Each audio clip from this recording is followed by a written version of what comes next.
Hello and welcome to the video. Today we're at Bang Phra Airport in Chonburi Province, Thailand. We have a runway of 924 meters. I'm flying in a Cessna 150, about 100 horsepower, but we can still get to the VR rotation speed of 43 knots fairly quickly. In climbing at a VY of 63 knots, and this still gives us plenty of leeway to clear all the obstacles. I definitely need to work on my rudder skills to keep the flight path straighter as I climb. So as we fly out towards Koh Si Chang Island, we get straight into the first exercise, which is just to have a taste of flying on instruments without looking outside for flight references. It's a lot more difficult than it seems.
Well, I did speed up the turns there just for a little bit of effect, but enough to say that without an outside reference, it is very easy to start leaning over to one side without knowing it at all, or totally gaining altitude or losing altitude with completely thinking that you're not. It's very, very disorientating and a little bit unnerving and scary.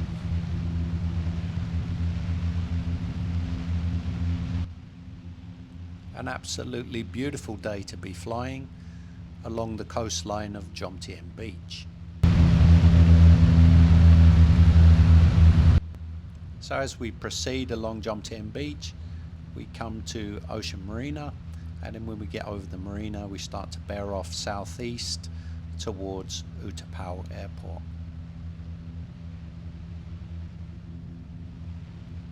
Now the plan at Utapao today is to do 3 touch and go landings and takeoffs. So basically we approach, we land, and then without stopping we take off again. Now we're going to do 3 landings. The first one's going to be kind of a warm-up. I'm going to use all the flaps at 40 degrees. The second one we're going to try a landing with no flaps at all, and then the third we'll see how we go.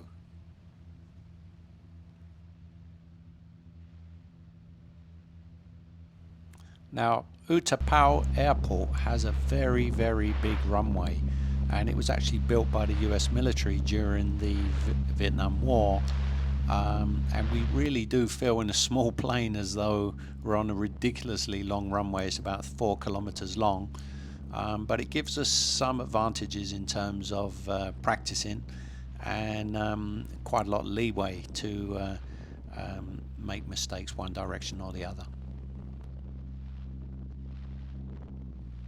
So Utapao runway has actually got a precision approach path indicator, which is called a PAPI, which basically is used for guiding airplanes in on the right angle to land on the runway.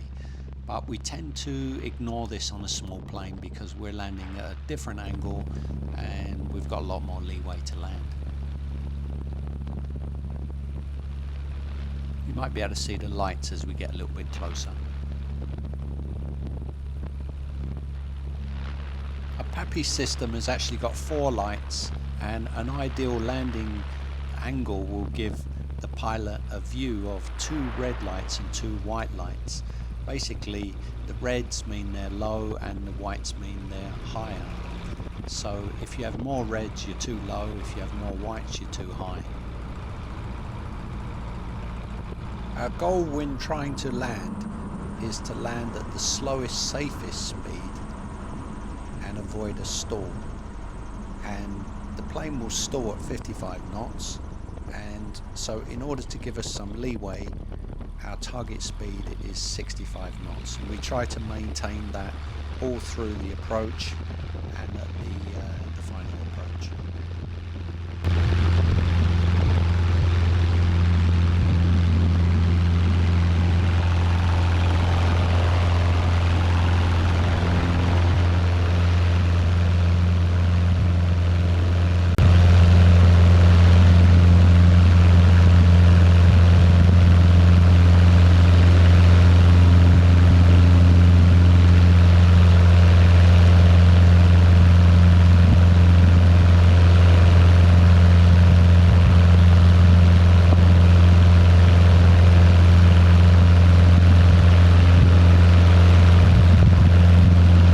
Really get an idea here how big the runway is.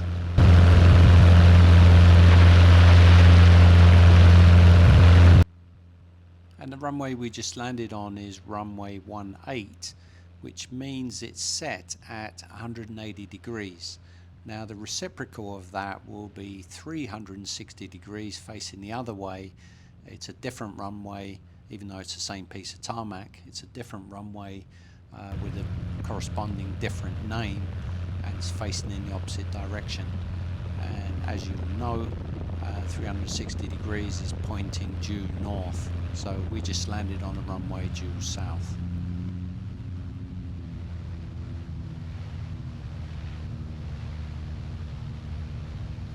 So once again, I'm just speeding the film up, but we take off and we follow a left circuit so that we can basically spin around and reapproach for another landing.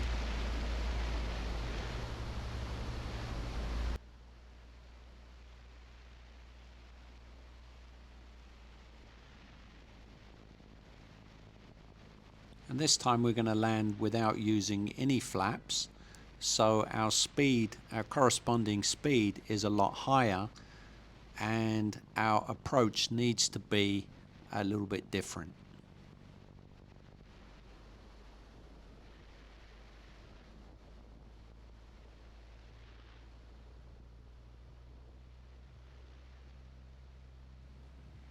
Yeah, to get the same speed without the flaps, we need to apply a lot more power from the engine, and consequently, in order to land, the angle of attack needs to be a lot more upwards.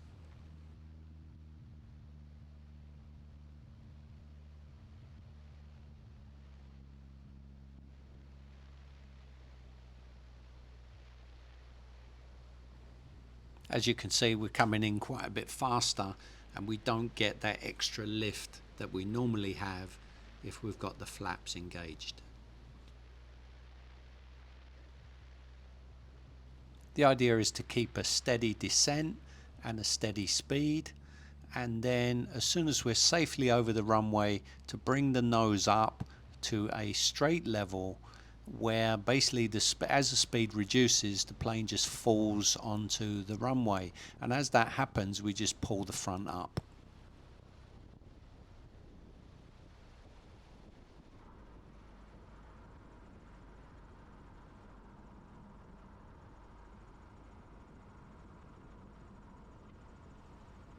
So we're going to do one more left turn into the circuit in order to be able to land a third time.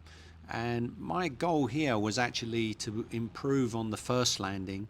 So we're going to use all the flaps again, and I wanted to get a nice smooth landing on the last time. Didn't quite work out that way though. And as I've seen in all times and flying in terms of preparation, especially for landing, you have to do one thing after the other, and if you have to make corrections, then you're making corrections when other new things are occurring. So basically I was coming in too low and I had to apply extra power in order to compensate for being too low, and that in fact ended up speeding me up.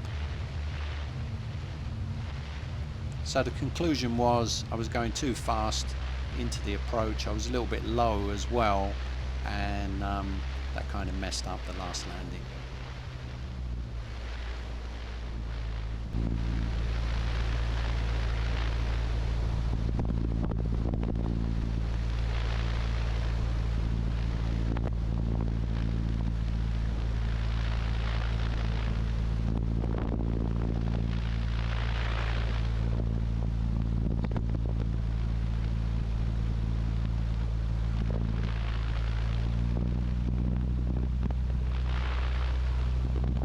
So right about here you can see I'm quite a long way out, but I'm quite low, and we're really kind of pushing the engine in order to be able to get the plane to maintain the speed.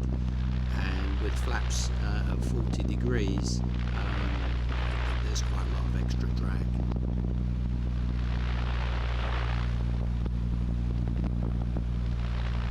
So here I'm trying to maintain the minimum 65 knots and still keep within the edge of the runway so we can have a safe landing.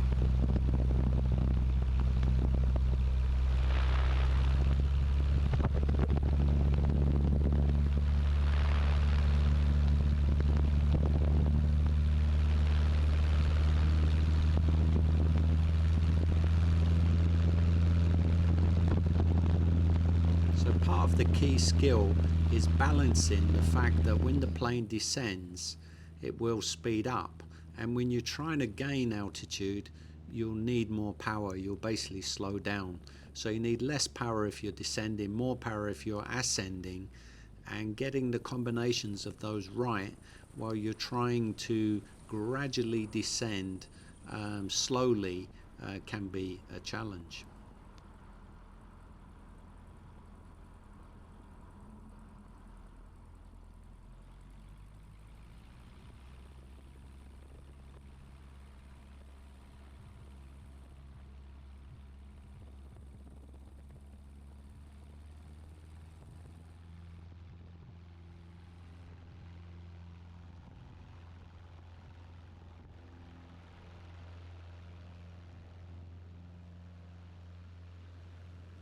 So this time we can exit out to the right and start to return home.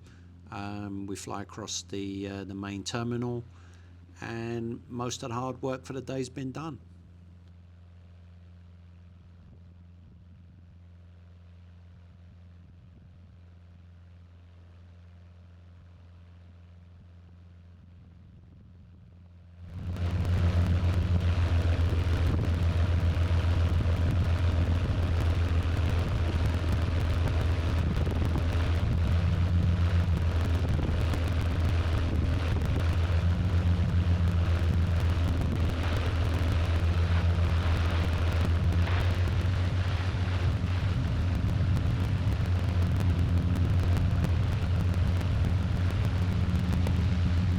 We fly back towards Jomtein Beach and across where the big Buddha is. It's the biggest Buddha in the world.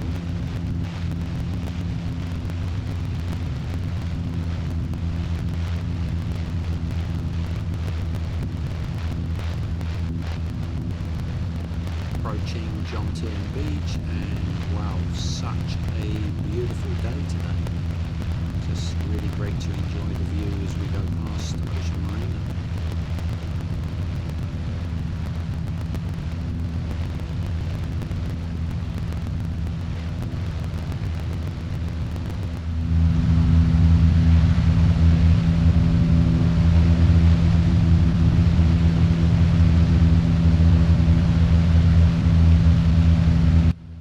Get up towards the end of Jomtein Beach, we can see the hill at Prattanak in the distance. There's a very big Buddha over there. It's a very, very nice place to visit. And there's also connected on the same hill, there's a memorial for a very famous Thai naval officer. that was around in the time of the late 1800s.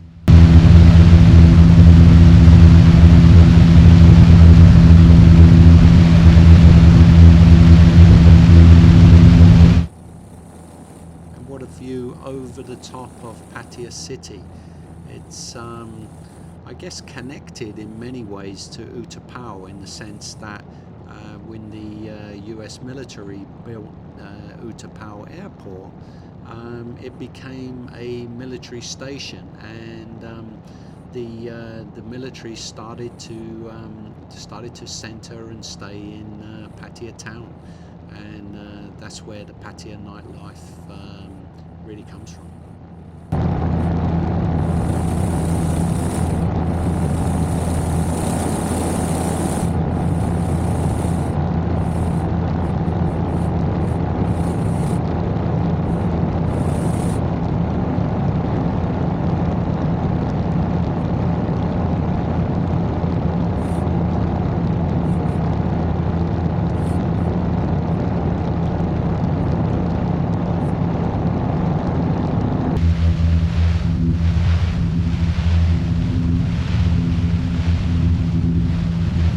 On our way back to Bang Phra.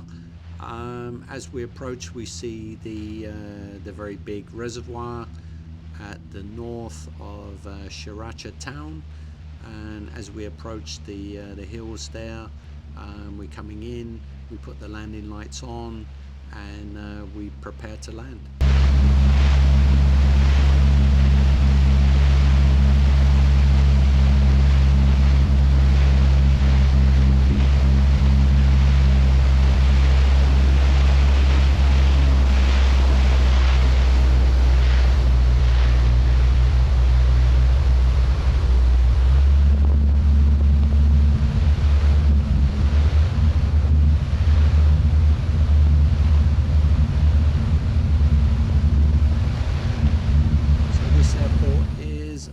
Bit of a challenge, and a lot of the local people here, they tell me if you can land here, then it's very good practice for landing anywhere else. And as I'm a complete beginner, this is something I've kind of taken a little bit of satisfaction, in the sense that I've landed here a few times now, and hopefully that puts me in good stead for the future.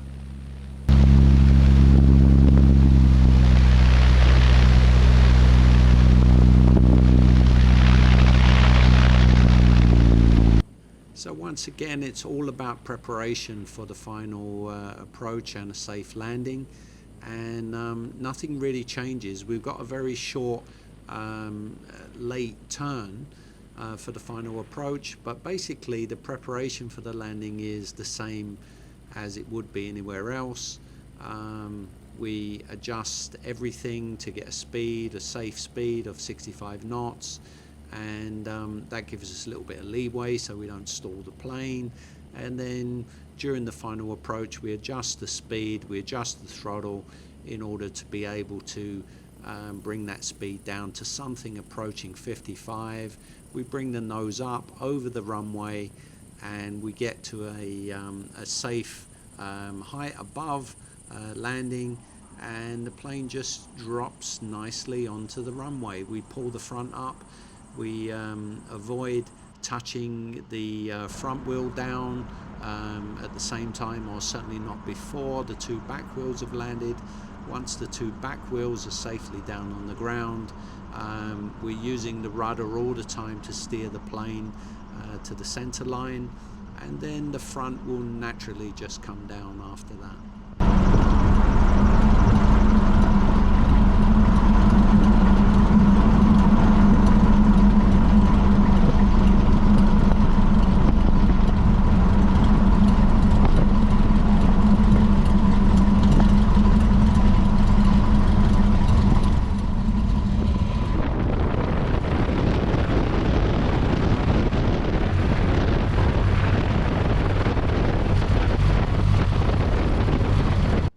Thank you so much for watching. It really has been a pleasure to make this video. I'm still very much a novice flyer, and learning as I go, and great opportunity to share some of my experiences. Thank you very much. Please remember to make some comments if you find things that I've said that are not right. Any input is most welcome. Thank you very much.